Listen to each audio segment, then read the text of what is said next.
Pasukan sayap militer Hamas Brigade Al-Qassam kembali membuat tentara Israel kian menderita dan kewalahan di medan perang. Kini Brigade Al-Qassam melakukan serangan mematikan di sebelah timur Khan Younis menggunakan bom berjenis Swatch.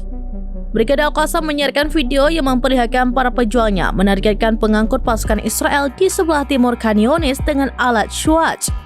Kelompok tersebut juga mengumumkan penembakan terhadap tentara Israel dan menargetkan pasukan Israel yang menyerang menggunakan peluru mortir. Di jalur Gaza bagian selatan, Al-Qassam juga mengumumkan mereka telah menyerang pasukan militer Israel menggunakan senjata anti-personel. Akibatnya, banyak tentara IDF yang tewas terkapar dan lainnya mengalami cedera berat.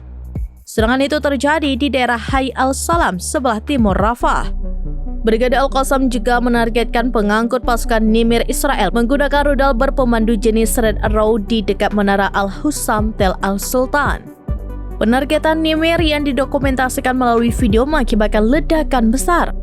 Tidak hanya Brigade Al-Qassam, kelompok jihad Islam Brigade Al-Quds juga melakukan perlawanan yang mematikan terhadap pasukan Israel. Melalui rilisnya, Brigade Al-Quds menyebut telah mengebom kibbutz dan lokasi militer Nahal Oz menggunakan rentetan peluru mortir kaliber berat. Kelompok tersebut juga mengebom Sderot dan pemukiman di sekitar Gaza menggunakan rentetan roket pada Minggu 28 Juli 2024 sore.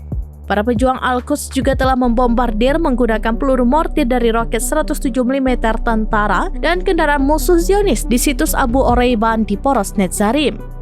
Mereka menyebut telah menargetkan derek militer Zionis dan sekitarnya di daerah Al-Zana di poros timur Khan Younis menggunakan rentetan tembakan mortir berat. Download Tribun X sekarang, menghadirkan lokal menjadi Indonesia.